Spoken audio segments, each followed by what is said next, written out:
Part 1. The stars shimmered like diamonds scattered across the velvet canvas of space.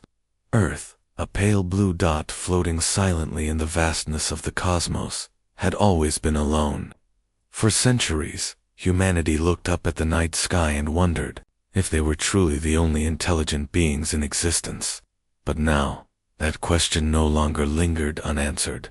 The answer came not as whispers or gentle greetings, but as an overwhelming presence, a fleet of alien ships so massive it blocked out the sun, high above the atmosphere. On the orbital defense platform Aegis, Jacob Reed tightened his grip on the controls of his fighter jet. His fingers drummed nervously against the metal console as he scanned the horizon for any signs of movement. The screen before him flickered with data streams, tracking the positions of dozens upon dozens of unidentified vessels. They weren't just visiting. They were here to stay, and Jacob could feel it deep in his gut. This wasn't going to end well. Down on Earth, Sarah Dawson sat hunched over her desk in NASA's Advanced Research Center. Her glasses perched precariously on the edge of her nose as she sifted through pages of calculations and satellite images. She had been called into an emergency meeting hours earlier, summoned by none other than President Daniel Hayes himself. Normally, such requests would have thrilled her after all, being recognized, for her work was something every scientist dreamed of. But today, excitement was replaced by dread. Something about the way the president spoke, the urgency in his voice, told her this wasn't a celebration. It was a warning. "Sarah," the president began, his tone grave as he entered the room, flanked by General William Carter. "We need answers. Fast." He placed a folder on the table between them. Inside were grainy photographs taken from low Earth orbit showing strange, angular shapes, blotting out the stars. Each vessel was enormous, dwarfing even the largest human-made structures ever built. "These arrived 3 hours ago," General Carter added, pointing to one of the photos. "No signals, no attempts at communication, just silence." Sarah frowned, pushing her glasses further up her nose. "You're asking me to figure out why they're here? Based on what? We don't even know who or what they are yet." "That's exactly why you're here," the president replied firmly. "You're our best shot at understanding what we're dealing with. If there's anyone who can make sense of this chaos, it's you." As Sarah pored over the images, her mind raced. These ships didn't look natural. Their designs were too precise, too calculated. Whoever or whatever had sent them clearly possessed technology far beyond anything humanity had achieved. Yet, despite their sophistication, there was something unsettling about their appearance. The sharp edges, the cold metallic surfaces, all felt wrong, almost hostile. Meanwhile, aboard the Aegis, Jacob couldn't shake the feeling of unease gnawing at him. He glanced around the cramped cockpit of his fighter jet, taking stock of his surroundings. The hum of machinery filled the air, mingling with the occasional crackle of static from his radio headset. Outside, the view was breathtaking. Earth stretched below him, its continents and oceans bathed in soft sunlight. Beyond it, however, loomed the ominous shadow of the alien fleet. "Reed," came a gruff voice over the comms. It was Captain Lewis, Jacob's commanding officer. "Status report." "All clear for now, sir," Jacob responded, keeping his tone steady despite the tension coursing through his veins. "But I don't like this. Not one bit. They've got us outnumbered 10-1. Captain Lewis sighed heavily. "We're aware of that, Lieutenant. Command is monitoring the situation closely. Until we hear otherwise, your orders remain the same. Hold position and await further instructions." Jacob clenched his jaw. Holding position sounded simple enough, but sitting idly while an unknown force hovered menacingly overhead felt like torture. What were they waiting for? Why hadn't the aliens made contact yet? Every second that passed, without explanation, only deepened the mystery and the fear. Back at NASA, Sarah finally managed to piece together some semblance of clarity. using advanced algorithms designed to analyze patterns in celestial objects. She identified subtle fluctuations in the energy signatures emitted by the alien ships. At first glance, it appeared random, chaotic even, but when viewed collectively, a pattern emerged, one that suggested deliberate intent. Whoever controlled those vessels wasn't simply drifting aimlessly through space. They were targeting Earth. This isn't coincidence, Sarah muttered under her breath, scribbling notes furiously onto a legal pad. They're here for a reason. Her thoughts were interrupted by the sound of footsteps approaching rapidly down the hallway, outside her office. Moments later, the door burst open, revealing a young intern clutching a tablet. "Dr. Dawson," he exclaimed breathlessly. "You need to see this." Without waiting for a response, the intern thrust the device toward her. On the screen was a live feed from one of the surveillance satellites. The image showed several smaller ships detaching from the main fleet and beginning their descent toward Earth. Unlike the larger vessels, these craft moved with purpose, accelerating steadily as they closed the distance. "They're coming down," Sarah whispered, more to herself than anyone else. Her heart pounded in her chest as realization dawned. This was at the moment everyone had feared. First contact wasn't going to happen peacefully. Whatever these beings wanted, they weren't interested in negotiation. Word spread quickly throughout the facility, prompting a flurry of activity as scientists scrambled to gather equipment and prepare for the worst. Meanwhile, Sarah found herself face to face once again with President Hayes. This time, though his expression was grim, his usual calm demeanor replaced by barely contained anxiety. "We've tried reaching out," he said, gesturing to a bank of monitors displaying failed attempts at communication. "Nothing. No response. They're ignoring us completely. And now they're sending ships to the surface," Sarah finished for him, nodding grimly. "Sir, if I may, I think we should assume the worst-case scenario. Based on their behavior so far, I don't believe they're here to make friends." The president exchanged a glance with General Carter, who nodded solemnly. "Agreed. Prep the defense grids. We won't go down without a fight." As preparations unfolded across the globe, Jacob received new orders: intercept the incoming ships and determine their intentions. With a mixture of apprehension and determination, he guided his fighter away from the safety of the Aegis and into the void of space. Ahead of him, the alien vessels grew larger with each passing second, their sleek forms glinting ominously in the sunlight. "Read.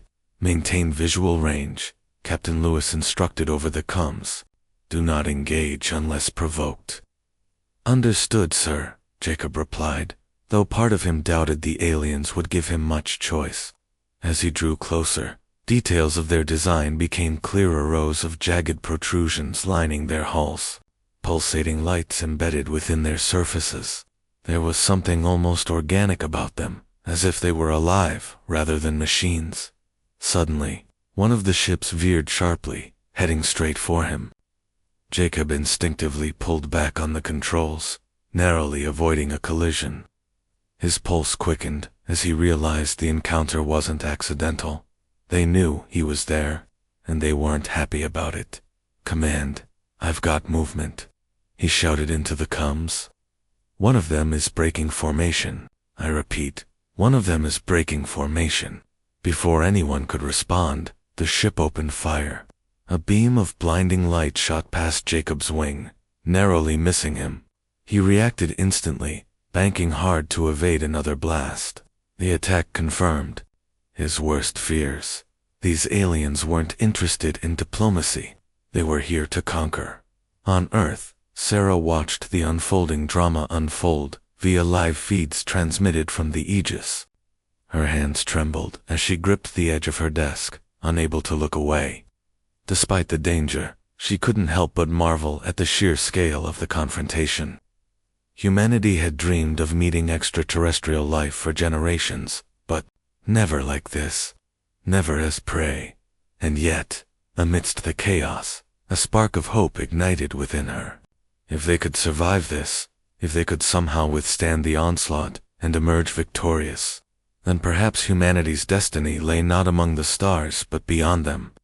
Perhaps Earth's final warning wouldn't be its last stand but its first step toward greatness. For now, though, survival was the only thing that mattered. The attack came swift and merciless. Jacob Reed's fighter jet twisted and turned through the cold vacuum of space, dodging beams of energy that crackled like lightning as they streaked past him. His heart pounded in his chest, each beat echoing, louder than the hum of his engines. The alien ship pursuing him moved with unnatural precision, its movements fluid and calculated, as if it were alive. Every time Jacob thought he had gained some distance, the vessel closed the gap effortlessly, firing another volley of deadly blasts. "Command, I'm taking heavy fire," Jacob shouted into his comms, his voice strained but steady, requesting back up.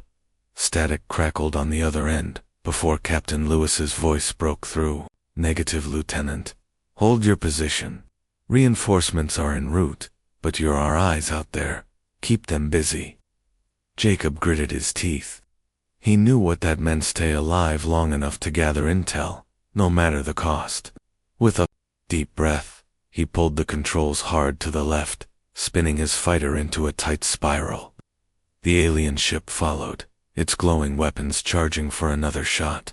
But this time, Jacob was ready. He fired a burst of countermeasures, small decoy flares, designed to confuse targeting systems, and watched as the alien beam missed its mark, striking empty space instead. For a brief moment, Jacob allowed himself a flicker of hope. Maybe he could survive this? Maybe he could. His thoughts were cut short as another alien ship emerged from behind a nearby asteroid, cutting off his escape route. Now surrounded, Jacob realized the grim truth. He wasn't just being chased. He was being herded. These creatures weren't trying to destroy him outright. They wanted something else. Information. A hostage. Whatever their goal, Jacob knew one thing for certain. He couldn't let them win. Back on Earth, Sarah Dawson stared at the live feed from Jacob's cockpit, her knuckles white as she gripped the edge of her desk. The tension in the room was palpable. Every scientist and technician glued to their screens as they witnessed humanity's first real encounter with extraterrestrial life. It was horrifying, yes, but also strangely fascinating. Each maneuver, each blast of alien weaponry, offered clues about their technology and intentions. And Sarah wasn't about to waste the opportunity. "Someone get me a spectral analysis of those energy beams," she ordered sharply, breaking the silence. "I want to know exactly what we're dealing with." A young technician scrambled to comply, typing furiously at his keyboard. Moments later, data began streaming onto Sarah's monitor. Her eyes widened as she studied the results. The energy signatures matched nothing in Earth's arsenal. They were far more advanced, operating on principles of physics humanity hadn't even begun to explore. What worried her most, though, was the consistency. Every beam emitted by the alien ships carried the same pattern, suggesting automation rather than individual control. "They're not thinking," Sarah murmured aloud, half to herself and half to the room. "These ships, they're programmed like drones." Sarah turned to face him, her expression grave. "They're not acting independently. Someone or something is controlling them remotely. This isn't an invasion led by sentient beings. It's a coordinated assault orchestrated by machines." The implications sent a chill down everyone's spines. If Sarah was right, then the aliens weren't merely hostile. They were efficient, ruthless, and devoid of mercy. Humanity wouldn't be facing individuals capable of negotiation or empathy. It would be fighting against an unfeeling force bent solely on domination as the battle raged above Earth. President Daniel Hayes convened an emergency meeting of the Global Defense Council. Leaders from every nation gathered in a secure underground bunker, their faces etched with worry. Screens lining the walls displayed live updates from orbit, showing Jacob's desperate struggle against overwhelming odds. The mood was somber, the weight of the situation pressing heavily on all present. "We need options," President Hayes said firmly, his gaze sweeping across the room. "If these things decide to launch a full-scale attack, we won't last long. Our defenses aren't prepared for this kind of threat." A representative from China leaned forward, his tone urgent. "We must prepare for war, mobilize every available resource, fortify cities, deploy missile grids, and activate contingency plans, and risk escalating the conflict," countered a European delegate. "We don't even know why they're here. Perhaps diplomacy can still work." "Diplomacy?" the Chinese official snapped, gesturing angrily at the screen where Jacob narrowly avoided another blast. "Look at what's happening up there. They've already declared war." Before the argument could escalate further, Sarah entered the room, clutching a folder filled with her findings. All eyes turned to her as she approached the table, her presence commanding immediate attention. "I believe I have some answers," she began, her voice calm but authoritative. "Based on preliminary analysis, the alien fleet is using automated systems controlled by a central hub. If we can locate and disable that hub, we might be able to neutralize their forces without engaging in direct combat." President Hayes frowned. "And how do you propose we find this hub?" "That's where Lieutenant Reed comes in," Sarah replied, nodding toward the screen. "He's gathering critical data as we speak. Once we piece together their communication signals, we should be able to trace them back to their source." The president exchanged glances with General Carter, who nodded slowly. "It's risky, but it's our best shot. Let's give Dr. Dawson whatever resources she needs." Meanwhile, Jacob's situation grew increasingly dire. Outnumbered and outgunned, he knew he couldn't hold out much longer. His fuel reserves were dwindling, and the stress of constant evasive maneuvers was taking its toll.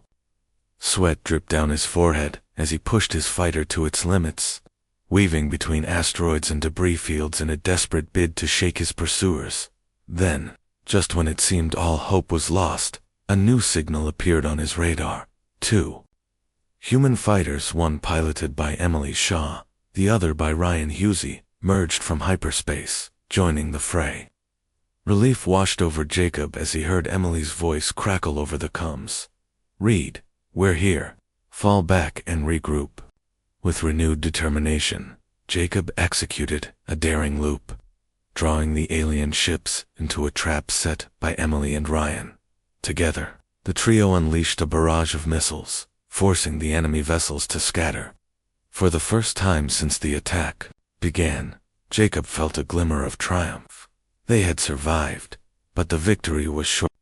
As the dust settled, a massive alien cruiser descended from the main fleet, dwarfing everything around it. Its surface shimmered with an eerie glow, and its sheer size made Jacob's fighter look like a speck in comparison.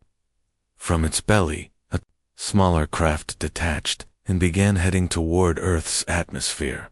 "They're sending something down," Jacob reported urgently. "Probably a landing party. We need to intercept." "No," Sarah interjected over the global comms network. "Let them come. We need to see what they want." Her words sparked heated debate among military leaders, but President Hayes ultimately sided with her. "Stand down," he ordered. "We'll observe and analyze. That's our priority for now." On the ground, preparations intensified. Cities went into lockdown.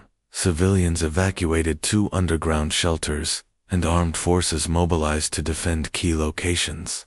Scientists worked around the clock to develop countermeasures against alien technology, while intelligence agencies scoured every scrap of data for weaknesses to exploit. Finally, the alien craft touched down in a remote desert region, its landing marked by a blinding flash of light. Moments later, a hatch opened, and a figure stepped out. It stood nearly 8 feet tall, its body encased in sleek armor that reflected the sunlight like liquid metal.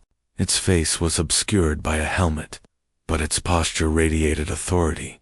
Ambassador Cale Vorn had arrived, accompanied by a retinue of similarly armored guards. Kale strode confidently toward a hastily assembled delegation of human representatives. Among them were President Hayes, General Carter, and Sarah Dawson, who had insisted on attending despite objections from security personnel.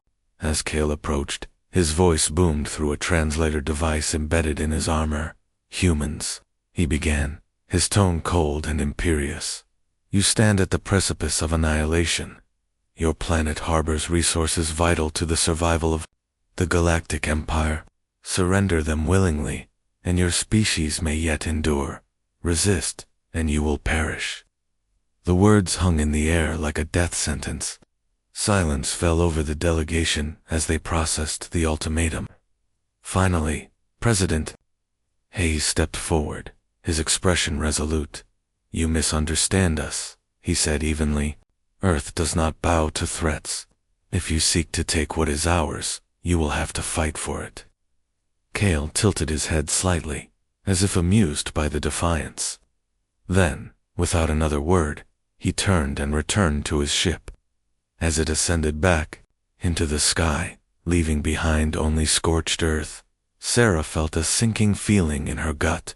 This wasn't over, not by a long shot. Humanity had faced many challenges throughout its history, but none quite like this. For the first time, the stakes extended beyond borders, beyond nations even, beyond Earth itself. The galaxy had taken notice of humanity, and it had deemed them unworthy. But Sarah knew better. Beneath the fear and uncertainty lay a spark of resilience, a determination to survive against all odds. And so, as night fell once again over the planet, Earth prepared for the fight of its life. Part 3. The desert was eerily quiet after Ambassador Kale Vorn's departure. The delegation stood frozen, their minds racing to process the gravity of his words. President Daniel Hayes clenched his fists, his jaw tight with barely contained anger. General William Carter muttered under his breath, already calculating strategies and countermeasures. But it was Sarah Dawson who broke the silence, her voice cutting through the tension like a blade. "We need to act fast," she said, her tone firm but calm. "If we wait for them to make the next move, we'll be playing on their terms." President Hayes turned to her, his expression grim. "What do you suggest?" Sarah took a step forward, her eyes scanning the group. "Their ultimatum wasn't just a threat, it was a test. They're trying to gauge how we'll respond. If we show fear or hesitation, they'll see us as weak. We have to prove that Earth won't back down." General Carter crossed his arms, skepticism etched on his face. "And how exactly do you propose we do that without provoking them further? One wrong move, and this whole planet could go up in flames." Sarah hesitated for a moment, choosing her words carefully. "We fight smart, not hard. Their technology is advanced, yes, but it's not invincible. There are patterns, weaknesses, things we can exploit if we look closely enough." Her confidence seemed to stir something in the room. Slowly, heads began to nod, resolve replacing doubt. President Hayes exhaled sharply, then gave a decisive nod. "All right, Dr. Dawson, you've got my full support. Whatever you need, it's yours." Back aboard the orbital defense platform Aegis, Jacob Reed sat slumped in the cockpit of his fighter jet, exhausted but wired. The adrenaline from the earlier skirmish still coursed through his veins, making it impossible to relax. Emily Shaw and Ryan Hughes floated nearby in their own ships, their voices crackling over the comms as they debriefed. That was too close, Emily said, her usual cheerful demeanor replaced by a rare seriousness. "If reinforcements hadn't shown up when they did." "Yeah," Jacob interrupted, cutting her off before she could finish the thought. "Let's not think about that right now. What matters is we're still here, still breathing." Ryan chimed in, his tone lighter, but no less determined. "For now, anyway. But what happens next? Those things aren't just going to leave because we scared them off once." Jacob stared out at the alien fleet looming in the distance, its ships glinting ominously in the sunlight. He knew Ryan was right. This was only the beginning. We keep fighting, he said finally. That's all we can do. As the trio prepared to dock with the Aegis, Captain Lewis appeared on their screens, his expression unreadable. Good work out there, team. Command wants a full report, ASAP, and Reed. He paused, locking eyes with Jacob. You've got another mission waiting for you. Jacob groaned inwardly, but nodded. Understood, sir. In the hours that followed, Sarah worked tirelessly in NASA's Advanced Research Center, poring over every scrap of data collected during the encounter with the alien fleet. Her desk was cluttered with papers, diagrams, and half-empty coffee cups, evidence of her relentless focus. She had always been driven, but this was different. This wasn't just about solving a puzzle, it was about survival. Got anything? Yet? Asked Dr. Alan Brooks, peering over her shoulder. A reclusive genius with wild gray hair and a penchant for eccentric theories. Brooks had been reluctantly pulled into the crisis effort. Despite his quirks, his insights were invaluable. Sarah leaned back in her chair, rubbing her temples. Not enough. Their energy signatures are unlike anything we've seen before. It's like they're operating on principles of physics we don't fully understand. Brooks smirked, a mischievous glint in his eye. Well, isn't that exciting? Imagine the breakthroughs we could achieve if we cracked their tech. Sarah shot him a sharp look. This isn't about breakthroughs, Alan. It's about staying alive. Brooks held up his hands defensively. Relax, I'm just saying. Opportunity often hides in chaos. Look deeper. Sometimes the answers are staring you in the face. His words lingered in Sarah's mind as she returned to the data. She replayed footage of the alien ships, studying their movements frame by frame. Then she noticed something, a faint pulse radiating from the largest vessel in the fleet. At first glance, it seemed insignificant, almost imperceptible. But the more she analyzed it, the clearer it became. The pulse corresponded to bursts of activity among the smaller ships. They're coordinating through that ship, she murmured, excitement bubbling beneath her exhaustion. It's the hub, the central control point. Grabbing her tablet, she rushed to the main lab, where technicians were monitoring global communications. I think I found it, she announced breathlessly. Their command center. If we disable that ship, we might be able to disrupt their entire operation. The room erupted into chatter as everyone processed the implications. One of the technicians raised a hand hesitantly. Even if we target it, how do we get close enough? Their defenses are insane. Sarah hesitated, knowing the risks involved. But before she could respond, the door burst open, and General Carter strode in, flanked by 2 armed guards. His presence silenced the room instantly. Double quotes Dr. Dawson, he said, his voice clipped and authoritative. I hear you've made progress. Sarah nodded, handing him her tablet. Yes, sir. We believe the lead ship is controlling the rest of the fleet. Take it out, and we stand a chance. Carter studied the data, his brow furrowing. And you're sure about this? As sure as I can be, Sarah replied. But we'll need precision. Any mistake could trigger an all-out assault. Carter exchanged a glance with one of his aides, then turned back to Sarah. All right, prep your team. We'll assemble a strike force immediately. While preparations unfolded on Earth, tensions aboard the alien fleet reached a boiling point. Inside the massive cruiser identified as the Eternal Dominion, Emperor Voreth paced the bridge, his crimson cape billowing behind him.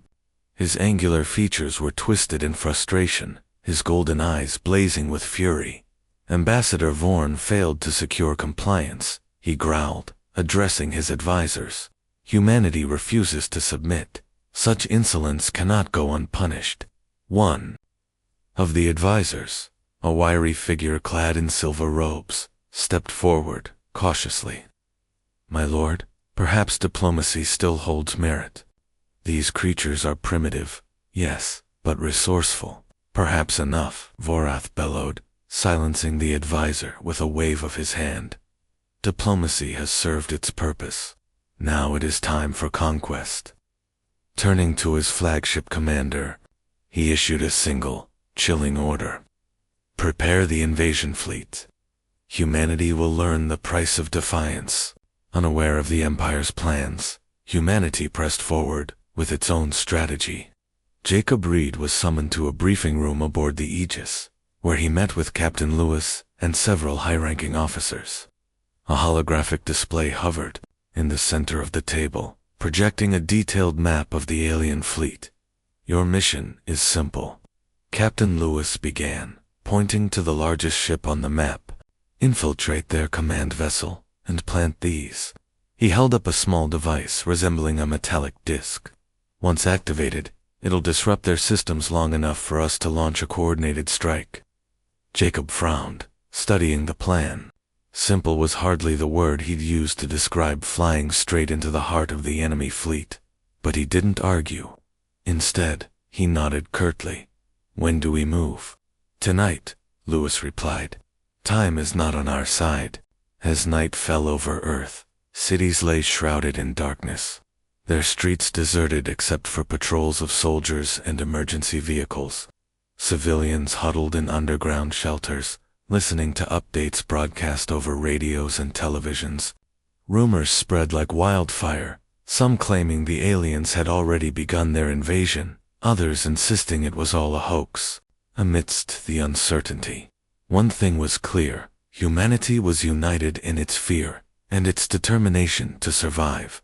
On the Aegis, Jacob suited up alongside Emily and Ryan, their faces illuminated by the soft glow of instrument panels. Each pilot carried a small explosive device identical to the one Captain Lewis had shown earlier. Their task was clear: breach the alien command ship, deploy the devices, and escape before detonation. Ready? Jacob asked, his voice steady, despite the knot of anxiety in his stomach. Emily forced a smile, though her eyes betrayed her nerves. As ready as I'll ever be. Ryan adjusted his helmet, his tone laced with grim humor. Let's hope this works. Otherwise, we're space dust. With a final check of their equipment, the trio launched into the void, their fighters disappearing into the shadow of the alien fleet. The mission ahead was perilous, the odds stacked heavily against them. But as they approached the glowing behemoth of the Eternal Dominion, none of them faltered. For better or worse, humanity's fate rested in their hands. Part 4. The alien fleet loomed ahead like a wall of steel and shadow, its ships pulsing with an eerie light that seemed to breathe in rhythm with some unseen heartbeat. Jacob Reed's fighter jet moved silently through the darkness, flanked by Emily Shaw and Ryan Hughes. Their small formation was dwarfed by the sheer size of the enemy vessels, each one larger than anything humanity had ever constructed. The tension inside their cockpits was almost suffocating, but none of them dared to speak. This wasn't just another mission, it was a gamble, a desperate attempt to turn the tide before it was too late. Jacob glanced at his radar, watching as blips representing alien patrols drifted across the screen. The Eternal Dominion, the massive command ship at the center of the fleet, glowed faintly in the distance, its surface riddled with jagged protrusions and glowing conduits. It looked less like a machine and more like a living organism, its movements deliberate and calculated. Sarah's voice echoed in his mind. That ship is the key. He clenched the controls tighter, reminding himself why they were here. Failure wasn't an option. Stay close, Jacob whispered over the comms, his voice barely audible above the hum of their engines. We need to slip past those patrols without drawing attention. Emily nodded, her fighter gliding smoothly alongside his. Got it. Let's hope this works. Ryan chimed in, his tone laced with nervous humor. If it doesn't, I call dibs on being remembered as the brave one. Jacob rolled his eyes, though a faint smile tugged at the corner of his lips. Even now, Ryan's jokes managed to lighten the mood if only for a moment. But the reality of their situation quickly snapped back into focus as an alien patrol ship veered toward them, its weapons charging ominously. "Contact incoming," Jacob shouted, banking sharply to avoid detection. "Hold your positions."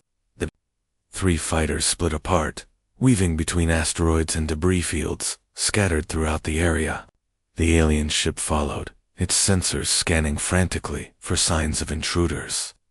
For several tense minutes, the humans played cat and mouse, dodging beams of energy and bursts of plasma that illuminated the void like lightning strikes. Finally, after what felt like hours, the patrol turned away, apparently satisfied that nothing was amiss. "Clear," Emily reported, her voice shaky but relieved. "Let's keep moving." As they approached the Eternal Dominion, the scale of the ship became even more apparent. Its hull stretched endlessly in every direction, bristling with weapons emplacements and docking bays. Jacob felt a pang of doubt creep into his mind. How were they supposed to infiltrate something so massive? What if Sarah's plan didn't work? Shaking off the thought, he focused on the task at hand. They had come too far to second-guess themselves now. Inside the command center of the Aegis, Captain Lewis monitored the operation from a bank of screens, displaying live feeds from the pilot's cameras. His expression was grim, his hands clasped tightly behind his back, as he watched the trio navigate the perilous gauntlet of alien defenses. Beside him, General William Carter stood rigid, his eyes fixed on the display. "There. Awfully close to that thing," Carter muttered, his voice tinged with unease. "Are you sure this is going to work?" Lewis didn't respond immediately. Instead, he studied the footage intently, searching for any sign of trouble. "It has to work," he said finally, his tone firm but strained. "If it doesn't, we'll have bigger problems than losing 3 pilots." Carter sighed, running a hand over his face. "I hope you're right." Back on Earth, Sarah Dawson paced anxiously in NASA's Advanced Research Center, her eyes darting between multiple monitors tracking the progress of the mission. Her heart pounded in her chest, each beat echoing louder than the soft hum of machinery around her. She had spent countless hours analyzing the alien fleet, identifying weaknesses, and devising strategies, but none of that mattered if Jacob and his team couldn't plant the devices successfully. "Come on," she whispered under her breath, her gaze locked on the screen, showing Jacob's approach to the Eternal Dominion. "You can do this." Dr. Alan Brooks sat nearby, sipping coffee and observing her with mild amusement. "You know," he said casually, "you're going to wear a hole in the floor if you keep pacing like that." Sarah shot him a glare, but there was no real anger behind it. "Do you ever take anything seriously?" Brooks shrugged, setting down his cup. "Seriousness won't change the outcome. Besides, they've got guts, those kids. If anyone can pull this off, it's them." Sarah wanted to believe him, but the uncertainty gnawed at her. Too much depended on this mission. If it failed, the alien fleet would likely launch a full-scale invasion, and humanity wouldn't stand a chance. She forced herself to focus, pushing aside the fear and doubt that threatened to overwhelm her. There was still time. Meanwhile, aboard the Eternal Dominion, Emperor Vorath stood on the bridge, his crimson cape flowing dramatically as he surveyed the stars beyond the viewport. His advisors hovered nervously nearby, exchanging wary glances as they awaited his next command. The Emperor's golden eyes narrowed as he considered the recent reports flooding in from the fleet's sensor arrays. "There are anomalies near the perimeter," one advisor ventured cautiously. "Unidentified craft attempting to penetrate our defenses." Vorath's lips curled into a sneer. "Primitive creatures, testing our resolve. Obliterate them." Before the order could be carried out, however, another advisor stepped forward, his voice trembling slightly. "My lord, perhaps caution is warranted. These humans have proven surprisingly resourceful." "Perhaps silence," Vorath roared, cutting him off with a dismissive wave of his hand. "They are insects, unworthy of my time. Destroy them and be done with it." The advisors bowed deeply, retreating hastily to carry out his commands. Unbeknownst to Vorath, the insects were already closer than he realized. Jacob guided his fighter into a narrow crevice along the underside of the Eternal Dominion, using the ship's massive bulk as cover from enemy patrols. Emily and Ryan followed closely, their movements synchronized as they navigated the treacherous terrain. The metal walls of the alien vessel loomed overhead, casting long shadows that made visibility difficult. Every sound from the faint whine of their engines to the occasional creak of shifting debris felt amplified in the oppressive silence. "We're almost there," Jacob said quietly, checking the coordinates displayed on his console. "Docking bay should be just ahead." Sure enough, a large opening appeared in the distance, surrounded by blinking lights and humming with energy. Jacob slowed his approach, careful not to attract attention. As they entered the bay, the trio activated their stealth systems, rendering their fighters nearly invisible to the naked eye. The bay was bustling with activity. Alien drones, scurrying about as larger ships, docked and undocked in a constant stream of motion. "All right, here's the plan," Jacob instructed, his voice low and steady. "Plant the devices at designated points, then regroup outside. Stick together, and don't engage unless absolutely necessary." Emily and Ryan acknowledged the order, their fighters gliding silently toward separate sections of the bay. Jacob landed his own ship in a secluded corner, climbing out with practiced ease. The air inside the Eternal Dominion was thick and metallic, carrying a faint hum that vibrated through his boots. He adjusted his helmet, ensuring the oxygen supply was functioning properly, then pulled the explosive device from his belt, moving swiftly. Jacob located the first target, a towering conduit pulsing with energy, and attached the device securely to its surface. A small LED light blinked green, indicating activation. Satisfied, he tapped his comms. Device 1 planted. Moving to the next location. "One here too," Emily replied, moments later, her voice steady despite the danger surrounding them. Proceeding to the final point, Jacob nodded to himself, double-checking his surroundings before heading deeper into the ship. The corridors were dimly lit, lined with strange symbols etched into the walls. Alien workers, some humanoid, others grotesque amalgamations of flesh and machinery, moved about their tasks, oblivious to the intruders in their midst. Jacob kept to the shadows, avoiding eye contact and trusting his training to guide him. Ryan's voice crackled over the comms, breaking the tense silence. Guys, we might have a problem." Jacob froze, his hand hovering near the second device. "What kind of problem?" "I think I tripped something," Ryan admitted sheepishly. "There's a patrol coming my way. Looks like they know I'm here." "Stay calm," Jacob ordered, his mind racing. "Finish planting your device, then fall back. We'll cover you." "Copy that," Ryan replied, though his tone suggested he wasn't entirely convinced it would work. As Ryan worked hastily to secure the final device, Jacob and Emily prepared to intercept the approaching patrol. Time was running out, and the stakes had never been higher. But even as the odds stacked against them, one thing remained clear: failure was not an option, not when the fate of humanity hung in the balance. Part 5. The alien patrol moved with mechanical precision, their glowing weapons casting harsh shadows along the dimly lit corridors of the Eternal Dominion. Ryan Hughes crouched behind a stack of crates, his breath shallow and uneven as he watched them approach. His heart pounded so loudly in his ears that he feared it might give him away. The explosive device he had just planted was securely attached to a conduit, its blinking green light confirming activation, but now escape seemed impossible. "Ryan, status." Jacob's voice came through the comms, low and urgent.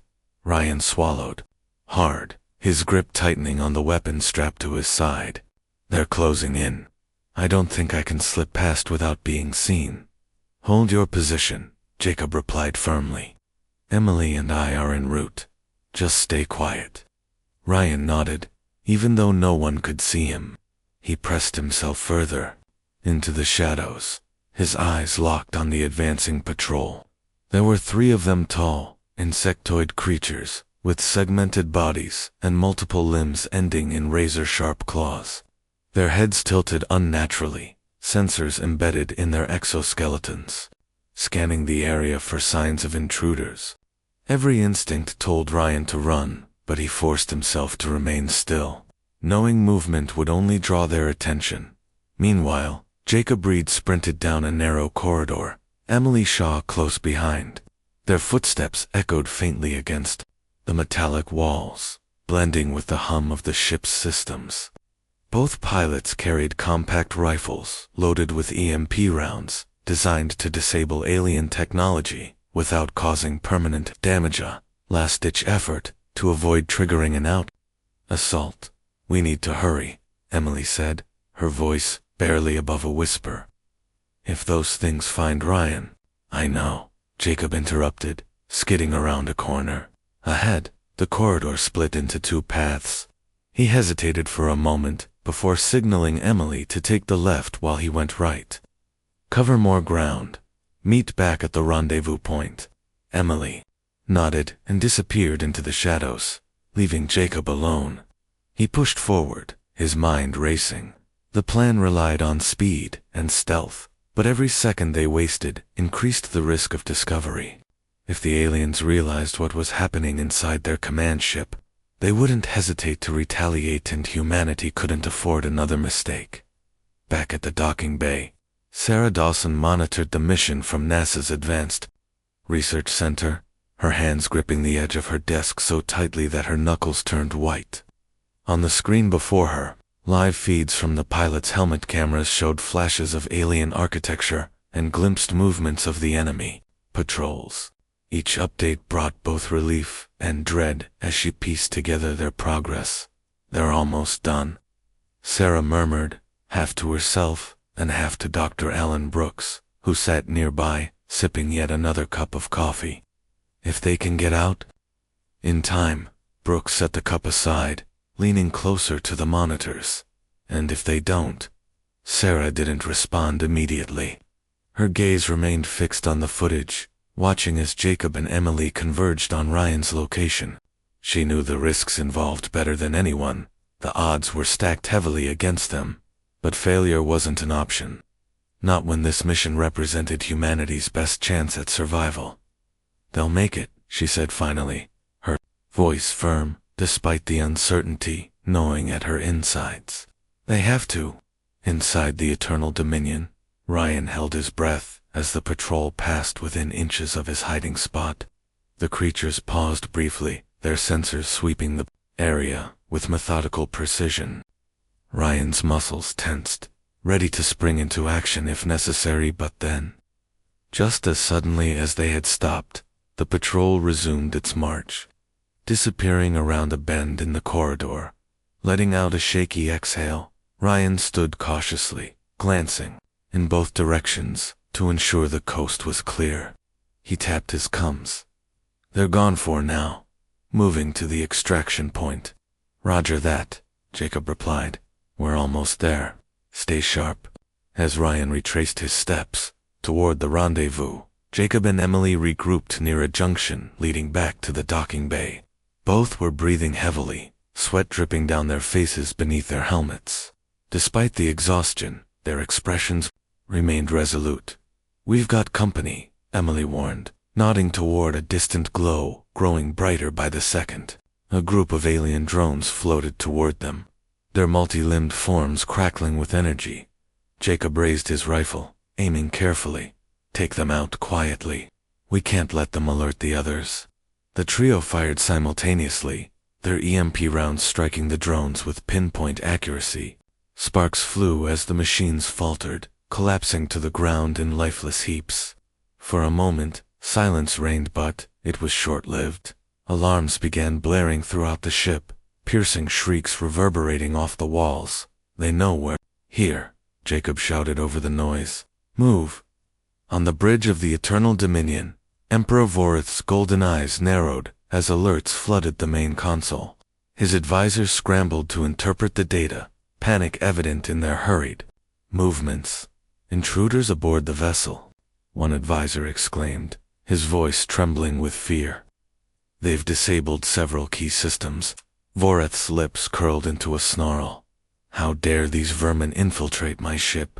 Deploy all available forces. Eliminate them immediately." The advisors bowed deeply, rushing to carry out his orders. Within moments, reinforcements swarmed the corridors, converging on the humans' location. Jacob, Emily, and Ryan fought their way through wave after wave of alien soldiers, their movements fueled by adrenaline and desperation. The narrow corridors became a chaotic battlefield, filled with bursts of light and the acrid smell of burning metal. Each step forward felt like a battle won, but the sheer number of enemies made retreat increasingly difficult. "We're not going to make it," Ryan panted, firing blindly at a group of drones advancing from behind. "Yes, we are," Jacob snapped, reloading his weapon. "Keep moving." Finally, they reached the docking bay, where their fighters awaited. The space was eerily quiet compared to the chaos outside, save for the faint hum of machinery. Jacob gestured for Emily and Ryan to board their ships while he covered the entrance. As soon as they were inside, he sprinted toward his own fighter, leaping into the cockpit just as the first wave of pursuers entered the bay. "Go, go, go," Jacob yelled, slamming his hand down on the ignition switch. Engines roared to life as the three fighters lifted off the ground, weaving between support beams and crates to evade incoming fire. Behind them, the explosive devices they had planted began detonating in sequence, sending shockwaves rippling through the eternal dominion. Lights flickered and died, entire sections of the ship plunging into darkness. Alien soldiers stumbled, disoriented by the sudden loss of power. "We did it," Emily said breathlessly over the comms, her voice tinged with disbelief. "The hub's down." "For now," Jacob corrected grimly, guiding his fighter toward the exit. "But this isn't over. Not yet." Outside the Eternal Dominion, the human fighters emerged into open space, pursued by a squadron of alien ships. The massive command vessel loomed behind them, its once glowing surface now dark and lifeless. But even as the humans fled, new lights began flickering across its hull backup systems coming online. "They're recovering faster than we expected," Ryan reported, his tone tense. "What's our next move?" Jacob glanced at his radar, spotting a familiar blip approaching rapidly. It was the Aegis, Captain Lewis's voice breaking through the comms channel moments later. "Good work, team. Fall back to the platform. We'll cover you." As the trio accelerated toward safety, the orbital defense station unleashed a barrage of missiles and laser fire, forcing the alien pursuers to break off their attack. One by one, the human fighters docked with the Aegis, their pilots stumbling out of their cockpits, exhausted but alive, back on Earth. Sarah watched the live feed from the Aegis with a mixture of relief and apprehension. The operation had succeeded at least temporarily, but the cost was high. Casualties among the fleet were mounting, and the alien empire showed no signs of backing down. "They've bought us some time," General Carter said, standing beside her. "But how long will it last?" Sarah shook her head, her expression grim. "Long enough to prepare. That's all we can ask for." As the sun rose over a planet gripped by fear and uncertainty, humanity took solace in one undeniable truth. They had faced the greatest threat in their history and survived. But the war was far from over, and deep in the recesses of space, Emperor Vorith vowed vengeance, a promise that would shape the fate of both species for generations to come.